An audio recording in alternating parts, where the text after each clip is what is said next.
자, 오늘은 제2과 한자와 한문의 짜임. 여기에 좀 어려울 수도 있는데요. 전에 전 시간에 얘기했듯이 한자의 짜임과 단어의 짜임, 문장의 구조, 좀 문법적인 내용들이 갑니다. 어떻게 한자가 만들어졌는지도 설명을 할 테고요. 교과서를 중심으로 가볍게 한번 훑어만 보는 식으로 하겠습니다. 한자와 한문의 짜임, 단원 학습 목표를 보도록 하겠습니다.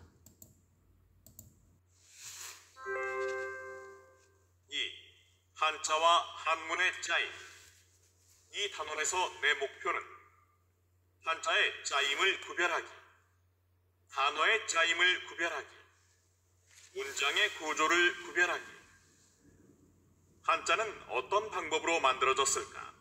또 한자가 모여서 이루어진 단어나 문장은 어떻게 풀이해야 할까?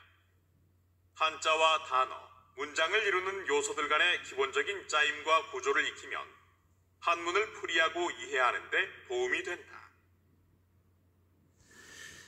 자, 그 다음 이어서 새로 나오는 한자들이 쭉 나오고요. 그 다음 생각의 싹틔우기 한번 볼까요? 생각 싹틔우기. 문제. 위 그림 문자를 만들 때 가장 중요하게 생각한 것은 무엇일까? 자, 잘 보면 우리 이런 걸 픽토그램이라고 표현을 하지요. 운동 종목을 나타내고 있는데 양궁인 거 알겠고 수영, 축구, 테니스인지 배드민턴, 사이클 이렇게 알 수가 있습니다. 자, 이거는 운동하는 모습을 실제와 비슷하게 표현하려고 했습니다. 한자도 이러한 원리로 만들어진 것들이 있습니다. 그럼 지금부터 한자가 만들어진 6가지 원리 중 우리 교과서에 언급된 4가지의 원리를 설명하도록 하겠습니다. 자, 첫 번째 원리부터 공부하죠. 1. 한자의 짜임. 한자는 처음에 자연이나 사물의 형태를 본뜨는 방법으로 만들어지기 시작하였다. 그러다가 점차 다른 방법들이 추가로 생겨났는데 한자가 만들어진 원리를 이해하면 한자의 뜻과 음을 쉽게 익힐 수 있다. 상형. 구체적인 사물의 모양을 본떠서 한자를 만드는 방법이다. 상형자는 한자의 모양에서 그 대상이 된 사물을 쉽게 짐작할 수 있다. 자, 첫 번째 육서 가운데 상형의 원리가 있습니다. 상형이란 사물의 모양을 본떠서 만드는 방법이라고 말을 합니다. 그림을 먼저 보죠. 새의 양 날개 모양을 본떠서 만든 깃우, 화살의 모양을 본뜬 화살시, 벼가 익은 벼가 고개를 숙이는 모습을 본뜬 벼화, 거북이의 모습을 본뜬 거북귀. 이처럼 상형은 구체적인 사물의 모양을 본떠서 만들었다. 그러니 우리 붓수하고 관련이 많겠죠. 붓수 한자하고 관련이 많다. 두 번째, 아까 픽토그램 생각하면서 지사자를 보겠습니다. 지사. 추상적인 의미를 점이나 선으로 나타내는 방법이다. 지사자는 한자의 모양에서 그 한자가 가리키는 개념을 미루어 짐작할 수 있다. 자, 지사자, 추상적인 의미. 우리가 추상적이라고 하면 구체적이지 아니한 거에 추상적이죠. 옛날 사람들은 위, 아래, 가운데 이런 것들을 표현하기가 어려웠습니다. 왜냐하면 기준선이 없는 상태에서는 위나 아래를 말하기 어렵기 때문입니다. 따라서 기준선을 그려놓고 거기에 점이나 선을 그어서 뜻을 표현을 했습니다. 그렇게 해서 만들어진 글자가 윗상자, 아래하자, 근본 본자, 끝말자, 또 가운데 중자도 여기에 해당됩니다. 지사자는 학자들 사이에 논란이 많지만 논란이 없는 글자가 5개가 있어요. 상, 윗상, 아래하, 가운데중, 근본본, 끝말. 그래서 여러분은 지사자는 상중하, 본말 이 5가지만 기억하고 있으면 되겠습니다. 이거 시험에 언급이 될 겁니다. 그 다음 이제 여러분이 헷갈려 할 것 가운데 하나인 회의와 형성에 대해서 알아보겠습니다. 회의와 형성. 회의. 이미 만들어진 한자를 2개 이상 결합하되 각각의 뜻을 모아 새로운 뜻의 한자를 만드는 방법이다. 이 원리로 만들어진 한자를 회의자라고 한다. 자, 회의, 모일 회자의 뜻 의자를 말합니다. 이미 만들어져 있던 2개 이상의 한자들이 모였다. 2개가 될 수도 있고 3개가 될 수도 있고 때로는 4개가 될 수도 있습니다. 이미 만들어져 있는 2개 이상의 한자를 결합을 하는데 뜻과 뜻을 결합하여 전혀 새로운 뜻을 만들어내는 방법입니다. 거기 예를 볼까요? 풀초자와 밭전, 전혀 다른 새로운 한자들이 모여서 쌍묘라고 하는 한자를 만들어내는데 이때에는 풀초의 초나 밭전의 전 하는 음과는 관계가 없습니다. 그래서 풀이 밭에서 돋아나니 이것을 싹이라고 하자. 뜻과 뜻을 이용했죠. 작을 소자에 큰 대자 합쳐지니까 뾰족할 첨. 큰 어떤 물체에서 작은 일부분은 뾰족하게 튀어나와 있다. 이것을 뾰족하다고 하자. 그래서 큰 대자를 아래에다 작을 소자를 위에다 써서 창을 생각하면 됩니다. 뾰족하다라는 의미를 지었습니다. 이때도 마찬가지 작을 소자, 큰 대자의 음은 관계가 없지요. 나무, 목자, 도끼, 근자를 합해서 쪼개다라는 석이라는 전혀 새로운 글자가 만들어졌습니다. 나무를 도끼로 쪼개니 쪼갤 석이라고 하자. 그래서 나무, 목, 도끼근 합해져 쪼갤 석이 됩니다. 설, 입자 같은 글자가 2개가 됐으니까 사람이 나란히 옆으로 서 있는 모양 또는 서 있는 것을 보고 만들었다고 합니다. 그래서 사람이 나란히 서 있으니 나란히 병이라고 하자. 마찬가지로 나무, 목자가 2개 결합되니 그것을 숲이라고 하자 하고 똑같은 겁니다. 다시 정리하면 이미 만들어진 2 한자의 뜻을 이용하여 새로운 형태의 글자를 만드는 방법을 회의라고 합니다. 회의. 잘 알아두시고 마지막 형성이 있습니다. 형성. 회의와 비슷하지만 다릅니다. 형성. 이미 만들어진 한자를 2개 이상 결합하되 그 한자들의 뜻과 음을 결합하여 새로운 한자를 만드는 방법이다. 대부분의 한자는 형성의 원리로 만들어졌다. 자, 맨 끝에 대부분의 한자는 형성의 원리로 만들어졌다. 거기다 90%라고 쓰세요. 한자는 약 5만여 자라고 하는데요. 지금도 만들어지고 있다고 하니 이 한자의 대부분은 형성의 원리로 만들어졌다. 정리하면 이미 만들어져 있는 2개 이상의 한자가 결합한다는 데에서는 회의와 똑같습니다. 그런데 회의는 뜻과 뜻을 결합하였고 형성은 한쪽이 뜻을 나타내면 다른 한쪽은 반드시 음을 나타내야 됩니다. 예를 보죠. 비우자에 하여금 영자가 결합하면 떨어질 령자가 됩니다. 그럼 잘 보면 비우의 우, 하여금 영의 영이 있죠. 둘 중에 하나인 령이라는 음이 거기 쓰이고 있죠. 한쪽은 음을 따왔죠. 그러면 하여금 영자에서는 음만 따왔으니까 뜻이 필요가 없습니다. 그래서 비가 하늘에서 떨어지는 것을 령이라고 하자. 비 떨어질 령 이렇게 된 겁니다. 나무, 목, 옛, 고. 여기도 마찬가지 고라고 하는 음을 따서 말을 고의 고가 되었고 나무가 오래되면 마르게 된다. 말을 고. 물수에 없을 막. 여기서 넓을 막자의 음을 따왔죠. 그래서 물이 바닷물이 넓은 호수나 바닷물처럼 막막하다. 넓다. 넓을 막. 쇠금의 마침내 경. 경자가 거울 경자의 음을 따왔고 거울은 옛날에는 청동, 구리 같은 것으로 만들었으니까 쇠금의 뜻을 여기서 따왔습니다. 대부분의 한자는 이처럼 형성으로 이루어져 있다고 했으니까 우리가 전혀 새로운 한자, 모르는 한자를 만나게 되면 좌우 또는 상하로 구분을 해보면 둘 중에 하나가 음이라는 것을 알 수가 있습니다. 별로 어렵지 않죠? 좀 이따 예상 문제에서 다시 한번 다루도록 하죠. 그 밖에 전주 가차라고 하는 게 있는데요. 전주 가차는 우리 교과서에 언급이 안 됐으니까 생략을 하도록 하죠. 자, 주어진 한자를 결합하여 새로운 한자를 만들어 보자. 결합이란 말에다 동그라미 쳐놓으면 여기에서 두 한자 이상을 결합하면 뭐가 될까요? 회의 아니면 형성이 되겠죠. 왜?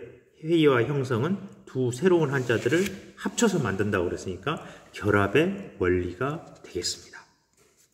자, 이거는 각자 한번 해보도록 하고요. 그 다음 한 장을 넘겨 교과서 20쪽으로 오겠습니다. 자, 교과서 20쪽 단어의 짜임. 자, 이런 것들도 잘 새겨 봐야 됩니다. 단어의 짜임. 단어의 짜임은 단어를 이루는 요소들의 결합 관계를 말한다. 짜임의 종류는 크게 5가지이다. 주술 관계. 주어와 서술어의 관계로 이루어진 단어이다. 일몰, 월출, 야심, 인조. 자, 5가지 단어의 짜임이 있는데요. 맨 첫 번째 주술 관계, 흔히 SV 이렇게 표현을 하는데요. 주어와 서술어로 이루어진 단어를 말합니다. 그래서 해석을 할 때 뭐뭐이 뭐뭐하다, 뭐뭐가 뭐뭐하다. 자, 일몰, 해가 지다. 월출, 달이 뜨다. 야심, 밤이 깊다. 인조, 사람이 만들다. 주어와 서술어의 관계를 주술 관계라고 얘기를 합니다. 그럼 주술이 있으니까 술목이나 술보도 뭔지 알겠죠? 서술어와 목적어, 서술어와 보어의 관계. 술목 관계.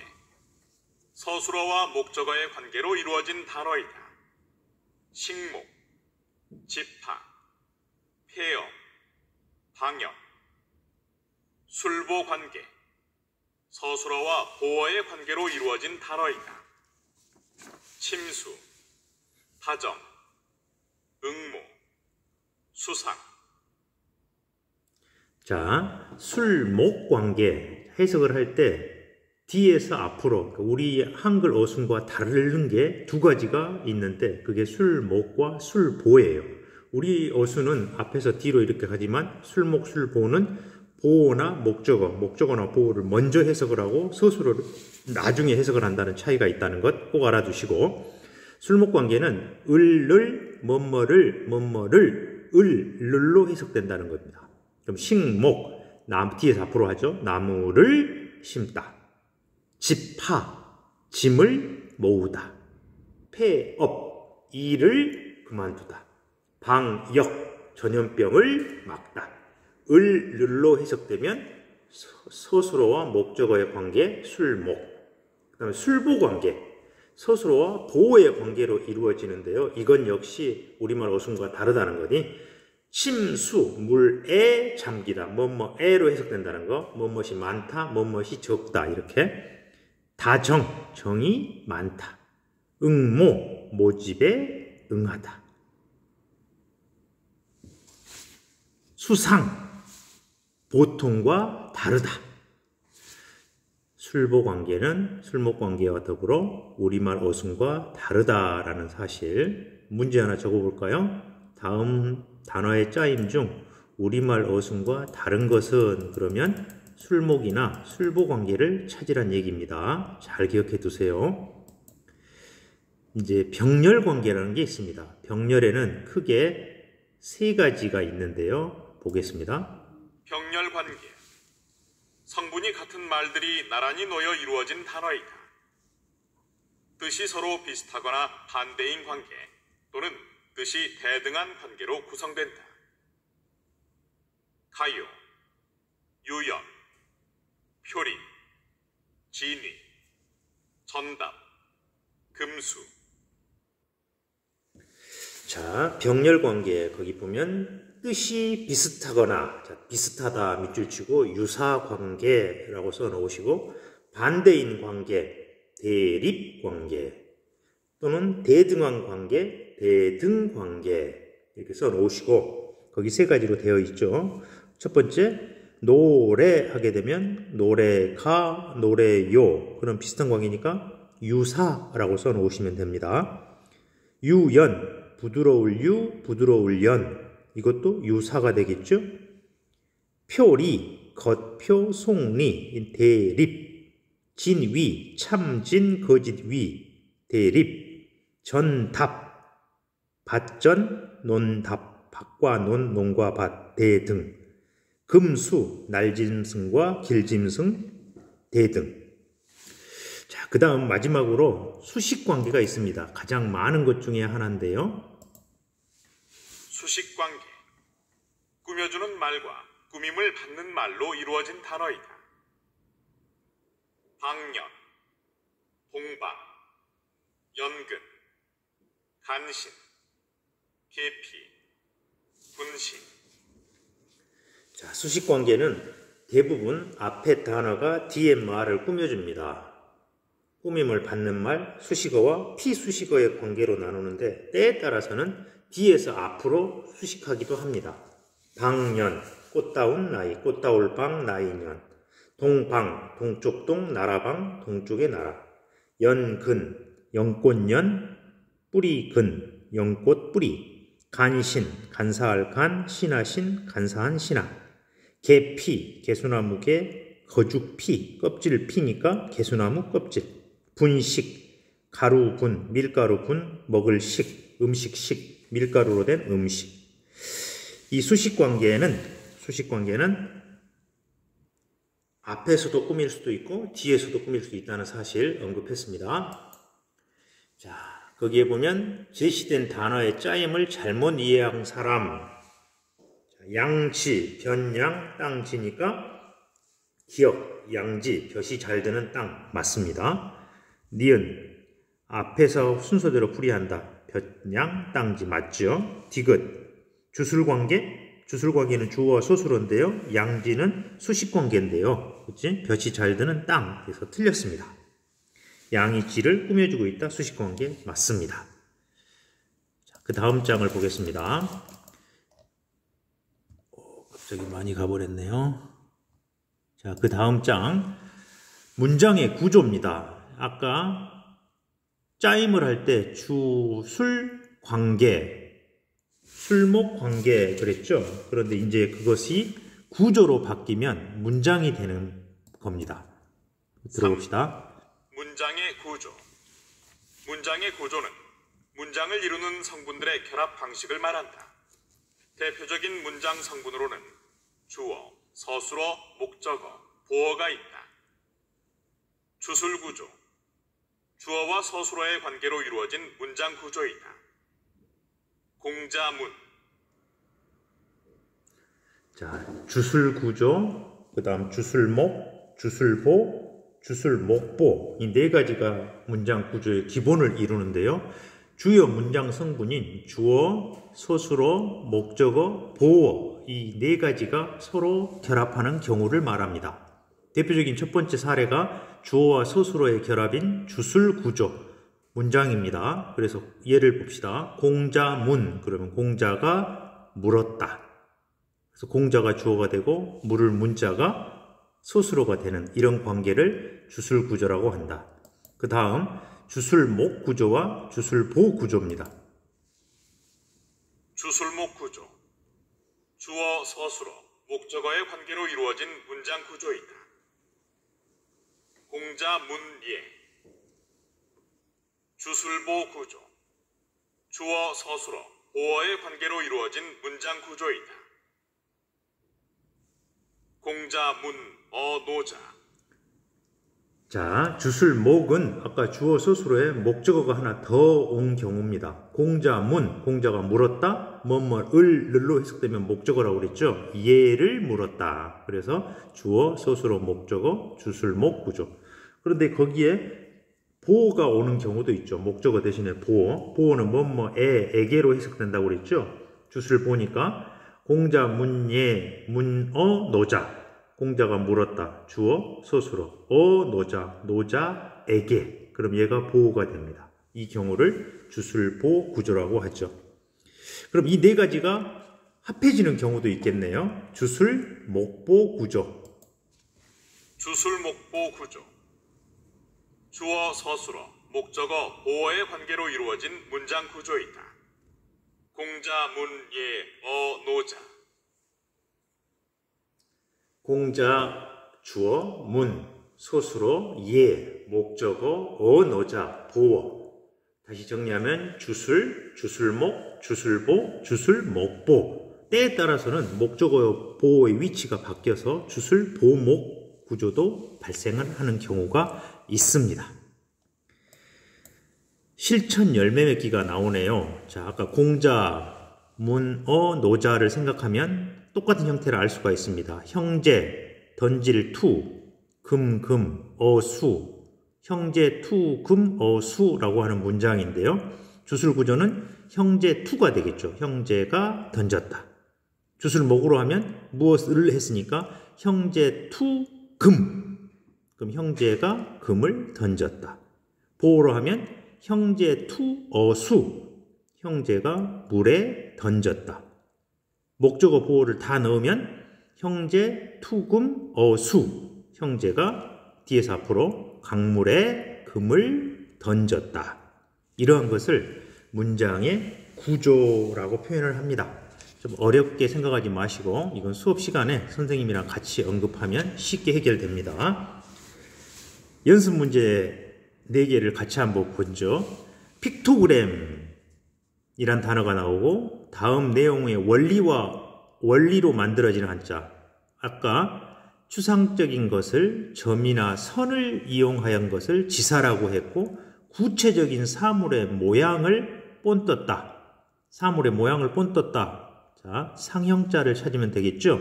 상형자니까 답은 거북 귀 모습을 본뜬 5번이 됩니다. 5번. 그 다음 두 번째 문제. 한자의 짜임이 같은 것끼리 연결된 것은 이번 시험에도 이런 문제의 형태가 하나 나갈 겁니다. 별표에 놓으시고. 깃우는 상형자입니다. 나란히 병자는 뜻과 뜻이 모여서 회의자죠. 벼화자는 벼가 고개를 숙인 모습 상형. 끈 말자는 지사자라고 그랬고 쪼갤 석자 도끼로 나무를 쪼개다 회의. 말을 고자 고라는 음이 있으니까 형성. 쌍묘자는 밭에서 풀이 나니 싹이라고 하자 회의. 큰 물건의 작은 부분은 뾰족하다. 회의. 4번이 답이네요. 화살시 상형. 비 떨어질 령. 영이라는 음이 있으니까 형성이 됩니다. 좀 어렵죠? 이런 문제는 교과서에서 언급한 한자만 출제하겠습니다. 크게 부담 갖지 않으셔도 되고. 3번. 단어의 짜임이 같은 것끼리 연결을 해보라. 자, 답이 나와 있네요. 그럼 첫 번째 인조 사람이 만들다. 월출 달이 뜨다. 야심 밤이 깊다. 주어 소수로 주술구조. 두 번째 거 폐업 업을 폐하다. 식목 나무를 심다. 방역 전염병을 막다. 을을 술목 관계입니다. 계피 개수나무 껍질 수식. 방년 꽃다운 나이 수식. 동방 동쪽 나라 수식. 답을 찾을 수 있겠죠. 자, 그 다음 아까 구조에서 주요 성분 4개는 주어, 목적어, 서술어, 보어라고 그랬습니다. 도금을 한번 써보면 답을 찾기 쉽겠죠. 공자, 가. 그럼 얘 공자는 주어가 됩니다. 문, 물었다, 서술어. 예를 했으니까 목적어.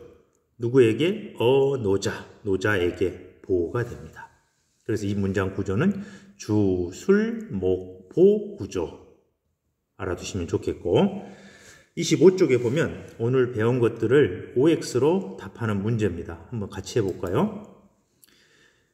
한자의 모양, 뜻, 음을 가지고 있다. 한자는 모양, 뜻, 음을 가지고 있다. 한자의 3요소 오입니다. 맞았죠? 자, 두 번째, 한자는 옛날 사람이 쓰던 글자로 오늘날에는 전혀 사용하지 않는 문자다. 우리가 배우고 있으니까 틀렸죠? 한자를 쓸 때 일반적으로는 안쪽을 먼저 쓰고 바깥쪽을 나중에 쓴다. 틀렸습니다. 바깥쪽을 먼저 써야 됩니다. 바깥쪽을이.